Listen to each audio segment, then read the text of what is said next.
No conviction in the case of Ramarley Graham, an 18-year-old man who was killed at his home by a New York police officer last year.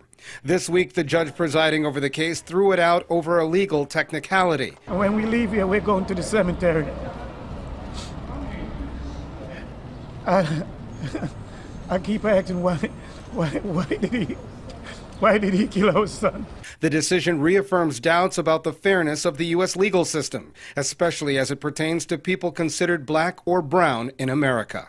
We're not free, and going to the person that mistreats you, abuses you, rapes you, segregates you, credit redlines you, and say, hey, look, I know you're making a heap of dough. Stop making dough because it hurts me. That's silly. It's time for a new system. Graham was shot and killed by 31-year-old officer Richard Haste, who was indicted on manslaughter charges. He faced up to 25 years in prison. But for now, he'll be allowed to go home scot-free because of a mistake made by the assistant district attorney, according to the judge presiding over the case.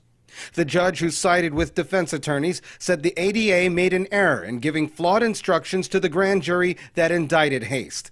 Local activists here in D.C. say the judge's decision indicates an endemic problem in a judicial system that is harmful to minorities. You have a city that's predominantly black and brown with a white minority representing most of the officers, most of the judges, most of everything else, shows that Jim Crow is alive and well in New York City, that African-American people, 48 years after Malcolm X was killed in Harlem, are more or less in the same place as they were in terms of police brutality. Other leaders in D.C.'s black community say Graham's shooting is part of a systematic method of trying to incarcerate a majority of African-American men in the U.S. The stop and frisk laws in New York and other places allow the police to come and pat down who? Who are they patting down? They're patting down young black men.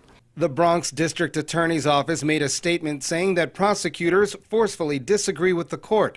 Attorneys are determining whether to appeal the decision or reintroduce the case.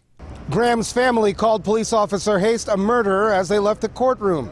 His father vowed to fight on until Haste is behind bars for killing his son. Colin Campbell, Press TV, Washington.